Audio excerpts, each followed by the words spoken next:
एक बार की बात है, शहर से दूर एक गांव में राजेश और रीमा सो रहे होते हैं। तभी उन्हें घर की छत पर किसी के चलने की आवाज आती है। उस आवाज से रीमा की नींद खुल जाती है। वो बहुत डर जाती है। इतनी रात गए, ये छत पर कौन है? कहीं कोई चोर तो नहीं आ गया? अजी उठिए, देखिए ना, छत पर कोई है। सुनिए, किसके चलने की आवाजें आ रही हैं। हाँ रीमा, तुम सही कहती हो, आवाज तो आ रही है। तुमने बाहर का दरवाजा बंद तो किया था ना? जी मुझे ध्यान नहीं है। हो सकता है मैं सोते वक्त दरवाजा बंद करना भूल गई हूँ। तुम डरो नहीं, मैं अभी देख कर आता हूँ। फिर राजेश दबे पांव बाहर मेन गेट को देखने के लिए जाता है। अरे, मेन गेट तो बंद है, तो फिर छत पर कौन है? अरे अरे, मर गए रे! फिर वो डर जाता है और डर के मारे वापस घर के अंदर घुस जाता है। अजी क्या हुआ? आप इतने घबराए हुए क्यों हो? अरे रीमा, मेन गेट तो बंद है, तो फिर कोई छत पर कैसे चढ़ सकता है? मुझे लगता है ये कोई चोर नहीं है, ये वही है जिसके बारे में गांव में अफवाह फैली हुई है। अजी आपका दिमाग खराब तो नहीं हो गया? शुभ शुभ बोलिए। नहीं रीमा, मैं सही कह रहा हूँ। गांव में अफवाह फैली हुई है कि एक आत्मा है जो घर की छत पर आती है और तीसरे दिन घर में रहने वालों का सर काट कर अपने साथ ले जाती है। अरे मर गए रे! तो क्या हमारी छत पर वो मनहूस आत्मा घूम रही है? हे भगवान, अब हम क्या करें? रीमा, जल्दी जाओ, सारी लाइट बंद कर दो, कहीं उसे पता ना चल जाए कि घर में कोई है। फिर रीमा घर की सारी लाइट बुझा देती है और वो दोनों एक कंबल के नीचे छिप जाते हैं। वो चुड़ैल रात भर उनकी छत पर इधर उधर मंडराती रहती है। फिर सुबह होने पर राजेश गांव वालों को इस बारे में बताता है। भाई, ये घटना अब बढ़ती ही जा रही है। राजेश भाई, एक काम करो, आज रात छत पर मिट्टी डाल देना। अगर कोई छत पर आया तो उसके पैर उस पर छप जाएंगे। इससे पता चल जाएगा कि सच में कोई छत पर आता है या ये सिर्फ एक अफवाह है। फिर रात होने से पहले राजेश छत पर मिट्टी डाल देता है। देर रात राजेश और रीमा सो रहे होते हैं। तभी उन्हें किसी के गुर्राने की आवाज आती है। डर के मारे उनकी नींद खुल जाती है। अजी देखिए, छत से गुर्राने की आवाज आ रही है। लगता है कोई बंदर है। अजी नहीं, ये किसी बंदर की आवाज नहीं हो सकती। ये बहुत डरावनी आवाज है। अजी आज दूसरा दिन हो गया और ये मनहूस आत्मा हमारे घर की छत पर मंडरा रही है। अजी गांव वालों का मानना है कि तीसरे दिन वो सर काट कर अपने साथ ले जाती है। जी अब क्या होगा? अरे तुम रोना बंद करो, पहले पता तो चल जाए कि छत पर सच में कोई चुड़ैल है या कोई जंगली जानवर। फिर रात भर उन्हें छत पर किसी के चलने और गुर्राने की आवाज आती है। सुबह होने पर राजेश और रीमा घर की छत पर जाते हैं तो उनकी आंखें फटी की फटी रह जाती हैं। वहां मिट्टी पर बड़े बड़े कदमों के निशान होते हैं और वो उल्टे होते हैं। अरे मर गए रे, ये तो उल्टे पैरों के निशान हैं। इसका मतलब चुड़ैल की अफवाह नहीं, सच है। मुझे अभी गांव वालों को इसके बारे में बताना होगा। फिर राजेश भागता हुआ जाता है और कुछ गांव वालों को अपने साथ लेकर आता है। वे सब गांव वाले उन उल्टे पैरों के निशान देखकर डर जाते हैं। हे भगवान, ये तो उल्टे पैरों के निशान हैं भाई। गांव के ऊपर सच में चुड़ैल का साया पड़ गया है। अगर की अफवाह सच है तो इसका मतलब आज तीसरा दिन है और वो चुड़ैल तीसरे दिन उस घर में रह रहे लोगों के सिर काटकर अपने साथ ले जाती है। राजेश भाई, मेरी मानो तो तुम आज ही ये घर छोड़ दो, नहीं तो आज का दिन तुम दोनों की जिंदगी का आखिरी दिन साबित होगा। नहीं, मेरे हिसाब से ये जरूर किसी की शरारत है।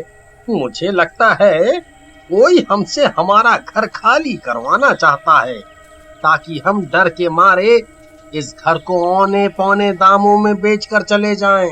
अजी आपका दिमाग खराब हो गया है। अगर सच में चुड़ैल हुई तो आज वो हमारे सिर काट कर अपने साथ ले जाएगी।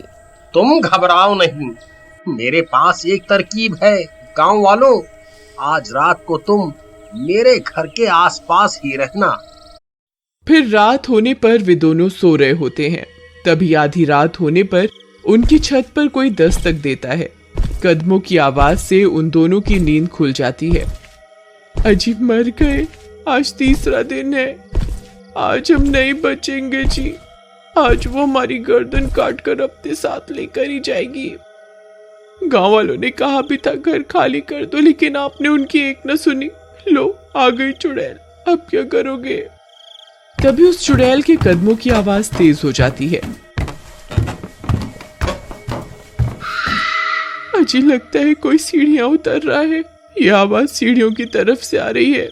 कुछ कीजिए ना, क्या है आपकी तरकीब? अरे रुको रुको, रोना बंद करो, आवाज मत करो, नहीं तो उसे पता चल जाएगा कि हम यहाँ हैं। फिर राजेश दूसरे कमरे में जाता है और वहां से 2 पुतले उठाकर लाता है और उन्हें बेड पर लिटा देता है और उनके ऊपर चादर डाल देता है और सारी लाइट बंद कर देता है। चलो रीमा, अब हमें छुपना होगा, चलो जल्दी करो। फिर वे दोनों उसी बेड के नीचे छिप जाते हैं। तभी दरवाजे पर दस्तक होती है।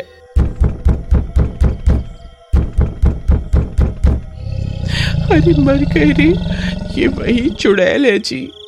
चुप रहो, आवाज मत करो, हो सकता है वो दरवाजा ना खुलने पर चली जाए। फिर कुछ देर दरवाजा खटकता रहता है और जोर की आवाज आती है और दरवाजा टूट जाता है।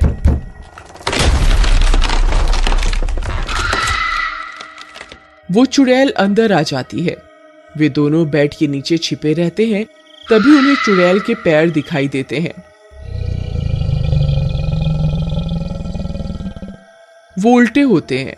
ये देखकर उन दोनों की सांस अटक जाती है। हे भगवान, अब हमारा क्या होगा? अरे मर गए रे।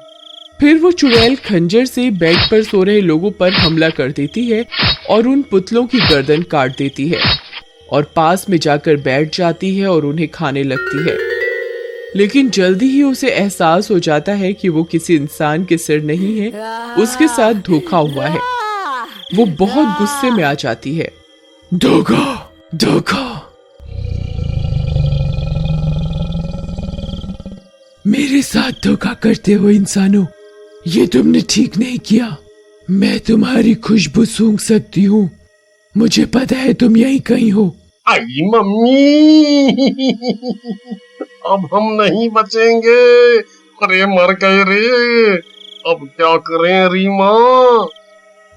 अजी ये आपकी तरकीब थी, अब आप ही बताओ क्या करना है। अब तो एक ही तरकीब है। जल्दी बताइए क्या। भागो, जितनी जोर से भाग सकते हो भागो। इतना बोलकर राजेश वहां से भाग जाता है। तभी उस चुड़ैल की नजर उन पर पड़ती है। अरे नास मिटे, रुक जा, मुझे यहाँ अकेला छोड़कर कहाँ भाग रहा है। फिर रीमा भी उसके पीछे पीछे घर से निकलकर भाग जाती है और वो लोग घर का मेन दरवाजा बाहर से बंद कर देते हैं। अरे गांव वालों, जल्दी आओ, हमें तुम्हारी जरूरत है। तभी सब गांव वाले भी हाथों में मशाल लेकर वहां पहुंच जाते हैं। चुड़ैल खिड़की से सब कुछ देख रही होती है। भाई, चुड़ैल घर के अंदर ही है, हमें कुछ करना होगा। अगर वो बाहर आ गई तो अनर्थ हो जाएगा। खिड़की पर चुड़ैल को देखकर सबकी आंखें फटी की फटी रह जाती हैं। तभी वो चुड़ैल खिड़की पर लगी लोहे की रॉड को तोड़ने लगती है। भाई, इस चुड़ैल को रोकने का एक ही रास्ता है, हमें इस घर को आग के हवाले करना होगा, नहीं तो ये चुड़ैल किसी भी वक्त खिड़की तोड़कर बाहर आ जाएगी। फिर सब गांव वाले मिलकर घर को आग के हवाले कर देते हैं।